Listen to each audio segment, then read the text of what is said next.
le principe du franc CFA, c'était d'exploiter les colonies africaines à l'avantage de la France. Ce principe n'a jamais été changé jusqu'à l'instant où je vous parle. N'hésitez pas à liker la vidéo si elle vous plaît et si vous êtes nouveau sur la chaîne, n'oubliez pas de vous abonner et d'activer la notification pour ne rater aucune de nos prochaines vidéos. On commence. Voilà pourquoi on a imposé une parité fixe entre cette monnaie et la monnaie française.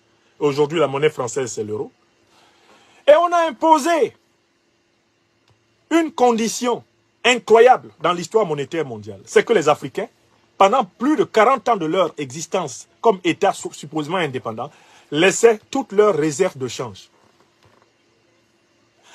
au trésor de la Banque de France qui gérait ces réserves de change et les fructifiait en taux d'intérêt discrètement remplissant ses caisses.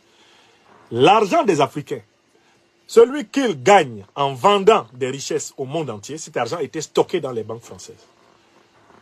Dans la Banque centrale française, dans ce qu'on appelle le compte d'opération.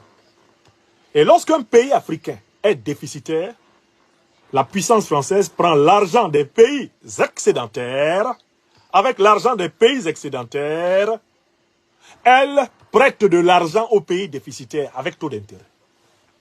C'est-à-dire que le système colonial qui a été mis en place du CFA a consisté à prêter aux Africains leur propre argent avec taux d'intérêt, à conserver les réserves de change des Africains, à se faire des taux d'intérêt jamais discutés à ce sujet.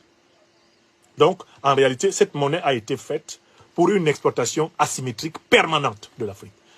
Voilà pourquoi aucun pays d'Afrique francophone n'a été admis parmi les pays développés.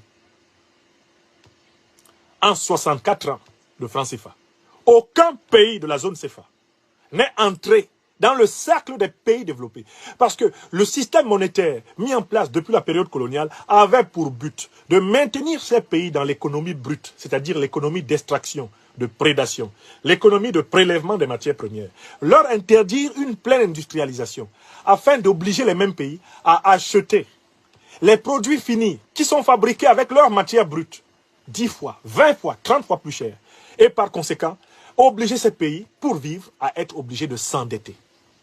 Être obligé de s'endetter.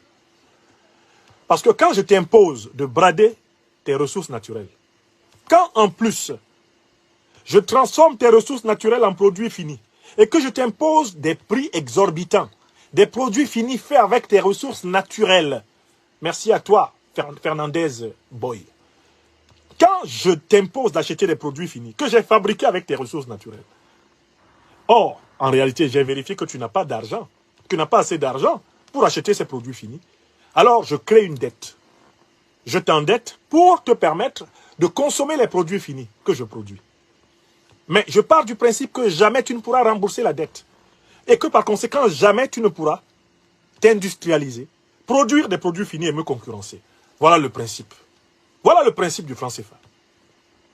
Une monnaie qui a été créée pour que les Africains ne s'industrialisent jamais assez, c'est-à-dire soit ad vitam aeternam obligés d'acheter les produits finis de l'industrie française, et que par conséquent, comme ils ne pourront pas vraiment acheter, soient obligés de recourir à des prêts de la Banque de France, grâce auxquels ils vont rembourser leurs dettes qui, par définition, ne finiront jamais. Le cercle vicieux du franc CFA.